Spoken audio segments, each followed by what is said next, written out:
Hello and welcome to our international viewers. My name is Peter Ashley. Today on Five Eyes I will be speaking to Orin Lewis, co-founder of the African Caribbean Leukemia Trust. Orin, welcome. Thank you. Orin, as I've mentioned, you are the co-founder of the African Caribbean Leukemia Trust. What are the aims and objectives of the trust? The overall aims and objectives are to save lives by getting black people and mixed race people to come forward as potential bone marrow donors and registering on the UK registers and getting on with their life in the knowledge that their details are being used in a proactive way to save another black person's life who may live in this country or abroad, in the hope that one person or two people might be found on a yearly basis to go forward and say that do the most powerful thing in existence, give someone the gift of life. Okay, so why is it specifically important that people of African Caribbean heritage come forward to register as donors? A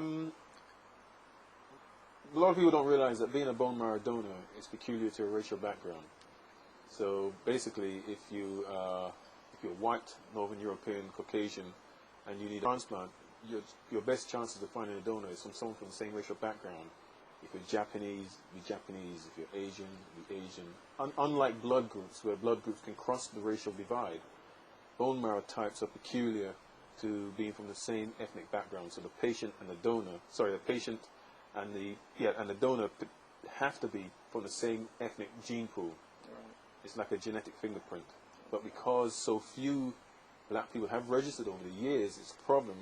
So that a black child or black adult who needs a donor is suffering in a chronic way in comparison to their white counterparts. Right. It's interesting that you actually became a co-founder of this trust. Can you tell us a little bit about your background before the formation of the African Caribbean Leukemia Trust? My background basically is from an IT background, which I spent basically most of my working life since school working in the environment of project managing teams and individuals, to going to building sites and to office complexes, to put in the infrastructure for computer and telephone cabling. So I could have anything up to 100 guys working for me, right. Managers and laborers working together, technicians coming to me with their project plans, advising me what's going on, and I would deliver this whole milestone to the client and say, right, this is a job 6 months, a year later, and move on to something else. And I built up a career doing that. I enjoyed it very much to the fore. But eventually, as it came near to the end, I started to feel like I've been there, done it, bought the T-shirt, got the book. And I thought, there has to be something else. And unbeknown to me, the training that I had since I was 17, 18 was training me really for something different. And that difference was what I'm doing now, being the chief executive of a charity, a black charity on health, on saving lives. And it's a gift I've been given, which has been bestowed on me, and I'm very lucky, very honored to be doing it. Right. Orin, for those of us who are unfamiliar with your story, what inspired you to form the trust? It's my stepson, Daniel DeGale.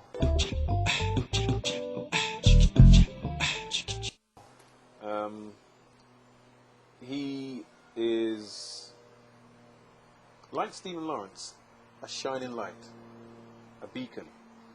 And strangely, that month of April 1993, days apart, Daniel was diagnosed, Stephen Lawrence passed away. And it's strange that these two young boys, one in death, one in life, have had a profound influence on us in terms of health and race relations. And Daniel obviously influenced me because I became part of his life very early on. And I decided I need to be involved in this. You know, I'd met his mum. She said to me, my son, it's got leukemia, it's just being diagnosed. And I had to make a decision.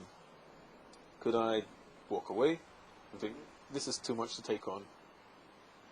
Or do what I actually did do, was to say, so what? And that's what I said, so what? love conquers all. And I decided to, along with Beverley, to try and make a difference to not only Daniel's life in terms of him going through all this huge and horrible regime of chemotherapy, but when decisions came down 2 years later, in the end of '95, to be told that he needed a donor and there weren't enough black donors on board, again a key decision. Depend on your God, the Quran, or whatever your faith is, or do something proactive. And again, we made a positive decision to go forward to try and help our son, but knowing that the long-term benefits, the ramifications in a positive way was to help others. Right. Okay, well, most people would have had enough on their plate trying to be strong for a family member, especially a child family member suffering from leukemia. But you actually went further and created an organisation that would care for others, as you said, as well as caring for your own. Where did you find the strength for that? There's an inner strength. You find. I don't think what I've done and what Beverley's done is that unique. I'd like to think that others in our position would have done the same thing. It seems to me, looking back over the years, that many people haven't, which surprises us, because we think, well, if we're parents, other parents in our position, they would have done the same thing, but some have, not enough have. So we just said, look, it's our son. We're going to go out to the nth degree. We utilize the motto that Malcolm X is always quoted on, or badly quoted on, actually. And we said, by any means necessary, we will save a life to change a life. The ultimate goal to change our son's life in a positive way. The benefits will be to save other lives from our community, because it's a black thing. To us, it's very important, helping our own. And we just had this inner strength. We went on automatic pilot and just said, we're going to keep going. There had to be a method to the madness of what we and Daniel were going through. But we just knew instinctively, use our skills, IT skills, project management skills, into this. We know how to write letters. We know how to speak to people. We know what it needs to get things done. We know how to get over the barriers, over, under, through, to get celebs, the media, but more importantly, the public, the black public, to come forward and to break down the myths, the fears, the taboos on black health, especially on cancer, and say, well, the reason why we're talking to you is because you're black, and you're the only one that can help us. These are the facts. Forget the rumors. And when you have all those things going on, and you've seen your son suffering, you have to. I would like to think everyone would go down the road we went down. Do you think that part of the problem is that black people don't see leukemia as being a black illness in the way that they see sickle cell anemia, for example, as being a black illness, or lupus? Do you think that's part of the problem in attracting people to register as donors? Spot on. In one of my presentations, I always put one of the quotes that we used to hear in the beginning. Not so much now. In the beginning, leukemia affects only white people. Because leukemia? Oh, I don't know anyone else got leukemia. Well, in fact, people did. But what happened was, and what still happens on other forms of cancer, is that as a race, we tend to keep it within the family and pretend almost like it doesn't exist. We black men suffer in silence on prostate cancer and things like that. Leukemia was the same. So you'd have a family that suffered, but wouldn't tell anyone else outside the family. Sometimes even members of the family wouldn't know. The obvious solution is finding a donor, but people weren't prepared to put the hard work in to make the difference, to help their own and to help others. So that, it's hard enough living in this country as a black person to get certain things done, but then if you have this added burden of a serious health issue affecting you or your loved one, that's on board, that's an added burden. To then take on the other burden of trying to make a difference, a lot of people said, that the health issue is enough. Sure. We just decided to take it further and thought, we know we can make a difference. We can pick up the baton that someone's dropped and run with it like a runner until we get to the point where maybe we can pass it on to someone else. But when we pass it on, we can say, well, we're passing on not a burden, But, you know, as a race, because our race will now, as they do, understand that leukemia, yeah, that boy, Daniel, or this person, or little Yvette, we know about it. The decision now is, what are we going to do about it?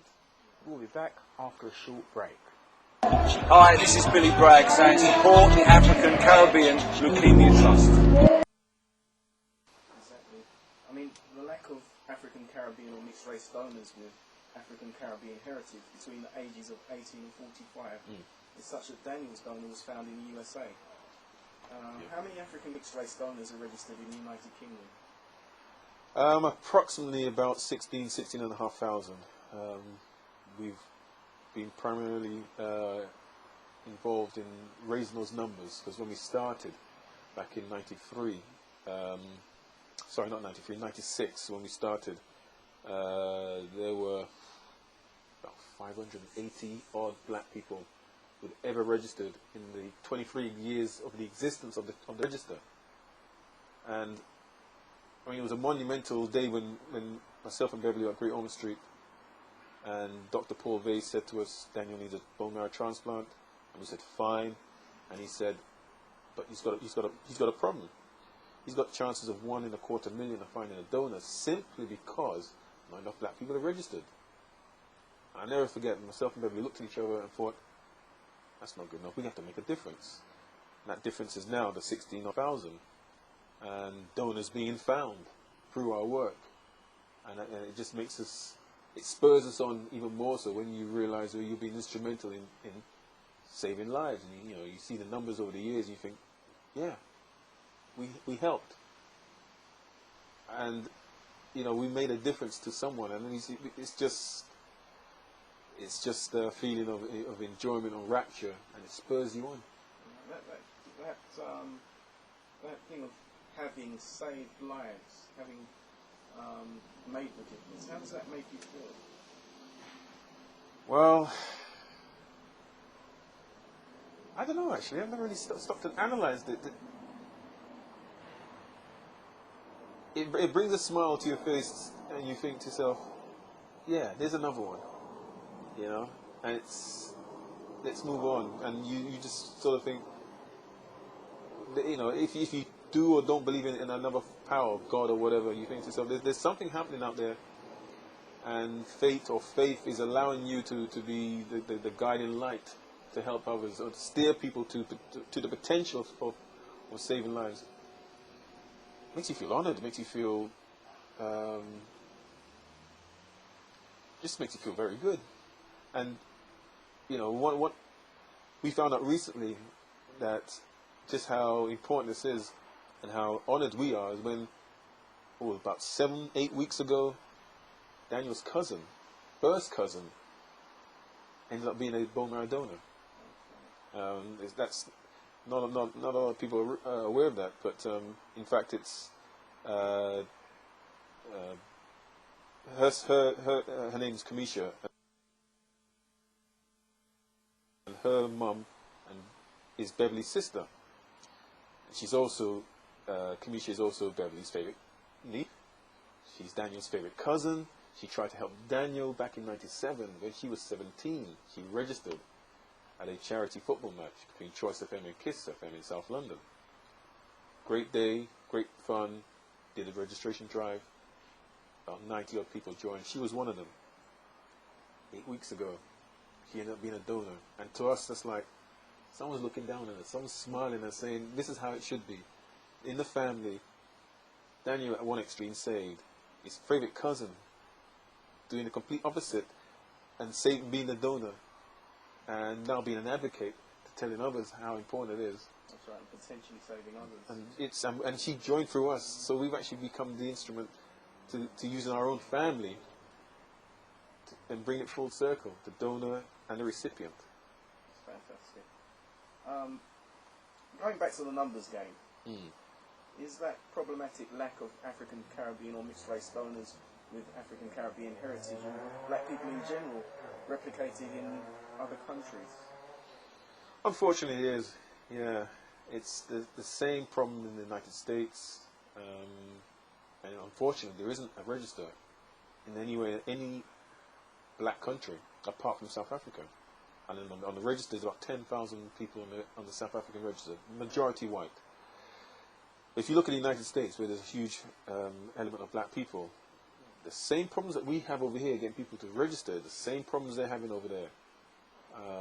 Same myths about what is bone marrow, about their understanding of leukemia and cancer, about giving blood, about being an organ donor in general. We in the black world in America step back, thinking it's not our problem, or what they're going to do with our information, or what they're going to do with our blood, and the mistrust. There is a lot of mythology about being a donor. What does being a bone marrow donor involve? Ultimately, it's a very simple process. 2 stages. One, given a small blood sample at a registration drive somewhere close to you. That blood sample is then sent off to the authorities that own the register. You put your details onto their register, the national register, and then if there's a black person somewhere around the world who needs help, then all the registers around the world link and then send the details over to you or your country, and they basically look and see whether your bone marrow type, not your blood group, but your bone marrow type, matches that patient.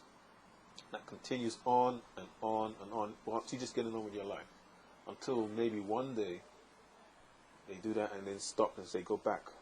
Suddenly, this new patient, this new child that's been born with this horrific bone marrow disorder, you suddenly potentially match. Let's go back to you 5 years, 15 years later. Get one more blood sample to see how good a match you are. And if you are the donor, then you go forward and you donate a very small amount of fluid. Because that's what bone marrow actually is. People think it's bone and it's something that's dug out of the body and leaves scars and doesn't regenerate. It's nothing of the kind. It's a fluid which is regenerated. A very small amount can save someone's life. Anything from about 200 mil, if that. Very small amount. And it's extracted either when you're asleep or awake. If it's extracted when you're asleep, it's taken from the pelvic region, the hip bone, by a needling syringe when you're asleep. Not the spine, as a lot of people seem to think. When it's extracted, it's sent off with a courier to the other end, and it's just intravenously dripped into the patient, who by that time is in a germ-free room somewhere in the world, awaiting your donation. Or it can be taken from the blood. Difference is you're wide awake, and for about 4 hours you're sitting down like I am, with a machine next to you. The machine acts like a filter, like a dialysis machine. Takes the blood out of one arm into the machine. The machine splits the bone marrow stem cells and keeps it, but returns back the blood into this arm. And then after 4 hours, when they've collected enough, they give it to the courier and he's off again. Get up, get on with life. So you have 2 options, and you may have the choice, but the ultimate decision as to which way you donate is based on the needs of the patient. So people have got to understand there's two ways, but only if you are the donor. Ultimately, we're trying to get people to go to the stage 1, because if you're on that stage 1, you're getting on with your life knowing you've done the ultimate of giving hope to someone. Right. If you're not in the process, sympathy doesn't save lives. You know, the money you give doesn't save lives. It's being on the register. If you're enough to join the register, join, so that you can say, well, as a race, we're powerful. We're trying to help our own. And this is the weakness of our community. We're not helping each other on a serious health issue. Yeah, that's fantastic. It sounds as though stage 2, the actual donation of bone marrow, is a pain-free process as well. Relatively, yeah. It doesn't sound as though it's anything that anybody should be frightened of. You're spot on, because two testimonies I give. One is Doreen, who became Daniel's donor. She described it as, when she had it taken from the hip region, she described it as a slight discomfort for a few days. It felt like someone just had their arms around her waist a bit tight. Or Kamisha, who gave some bone marrow 8 weeks ago, described it as, and the women will understand this. I asked her when she came out of the general anesthesia, I said, how do you feel? And she said, you know what, Orin, I've had worse period pains. And as a man, I can't understand it, but women, every time I say this to women, they sort of get the feeling of, okay, now I know what you're talking about. It's just a discomfort. And she would walk around for a week or so just showing people where they took it from. And she said, can you see anything? No. Exactly. Nothing there. Right. You know, I just had a bit of stiffness for a few days, and that was about it. Orin, going back to Daniel, what's the current situation with Daniel? I've had recent reports that he passed 12 GCSEs last year. Yeah. In fact, he passed his GCSEs, and he's just finished his A-levels, just gone a few weeks back, and now he's resting up for the summer. He does a little part-time job. He's been doing it for a couple of years. He does a little part-time job, and he's getting ready, fingers crossed, to go to university in September. And he's 18. He's just a regular 18-year-old getting on with life. He's got a young girlfriend, and he's just chilling out, playing his music on his decks, and like most 18-year-olds, just getting on with life to the max. Now, I've seen that you're currently involved in supporting 2 more high-profile cases, amongst the many that you support.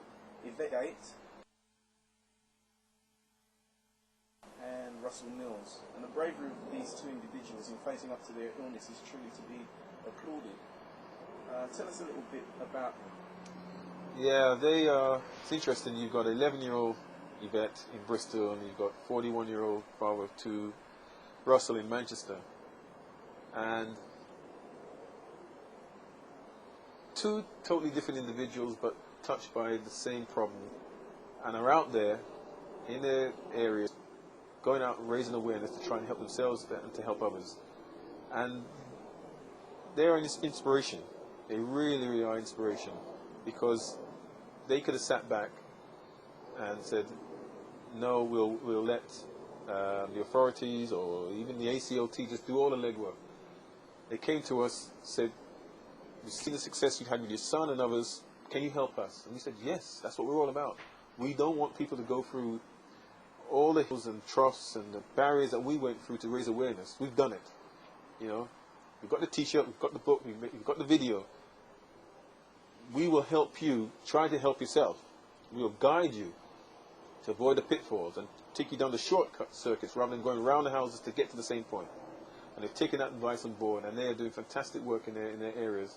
And we just help them, we counsel them, and we come along and we do the registration drives with them, to hold their hand. But Russell is a fantastic guy, very strong-minded. He knows he's up against time. Time is running out fast, but he's determined to go forward and help himself, and if not himself, help someone else. Little Yvette, well, she reminds me of Daniel. When I saw her for the first time, there was this glow about this little 11-year-old girl, and this infectious positiveness about her, and you just have to warm to. And you just end up embracing her. And she's strong enough mentally to start there and tell her story. She reads from her handwritten letter to say, this is me. I can't go to school. I can't go to secondary school. I've never been there because I've got this illness that stops me going to school and being around people and children where I may pick up an infection which will ultimately kill me. So she pleads to the community, please help me. But if you can't help me, please help someone else. And Yvette and her mum Mary are wonderful people. And along with Russell and his family, it's a pleasure, absolute pleasure, to drive down to Bristol, or as we're doing this weekend, driving up to Manchester to host a drive on behalf of these families and everyone else to say, look, we've been there, done it, you can help.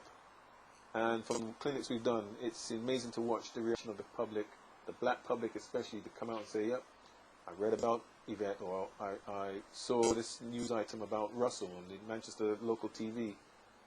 I want to help, because he could be my brother, Sure. He could be my dad, she could be my daughter, my sister, my niece, or whatever. Yeah, actually, I'm not a person who's who becomes emotional easily, but I read on your website, www.aclt.org, I read Yvette's story, and it actually moved me to the extent that I will actually register as a donor myself. It's a fantastic story. I recommend that anybody who is watching this interview, and we don't usually recommend that people go onto other websites, I recommend that people do actually go on to www.aclt.org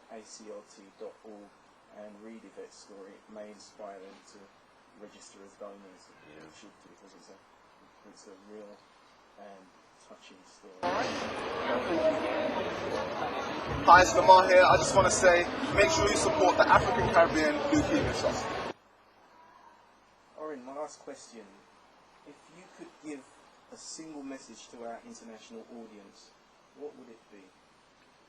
That message would be to simply find out the facts, about being a donor, a bone marrow donor, which could lead to be a regular blood donor as well. Register. Once you get the facts, it blows away all these so-called things you did know about it, on all the hearsay and the rumor. And then I'm sure that you make people will make a judgment call and say, there's nothing really stopping me doing this. The process of registering is very simple. The process of being a donor is very simple. If I'm, everyone wants to be a lottery winner, to win the lottery and win money. But if they could be a lottery winning number for someone else in the lottery of life, why not do that? And always saying to people is join that lottery so that you can be picked. Because there's nothing greater than being able to give the gift of life. At the end of the day, life and death, and everything in between, all the material things, the music, the bling, the cars, it doesn't mean anything if you don't have life. And all I say to people is, if you had to go through what Daniel or Yvette or Russell and any of these people go through, or being a parent and watching your loved one go through, suffer, and there is a solution in your race, which is being a bone marrow donor, would you not want your community to be there in droves, queuing around the block? We did. We forced that to happen. I know that if they were in our shoes, or Daniel's shoes, they would want their community to step up to the plate. It really is just a matter of finding out the facts, making that decision, which I know people will do, and looking back on life when they're in their dotage and say, well, I was there. I was there for my people. I was there for my community. And I'm proud to look back and think I was part of the human race and doing something that's important thing that I could do for another person who's not a relative. Thank you, Orin. That was very interesting. I believe our viewers will be very much inspired and will be joining the donor list shortly. Orin, it's been a pleasure and an honour.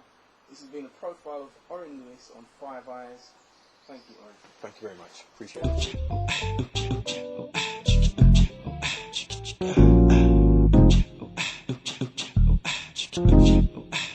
it.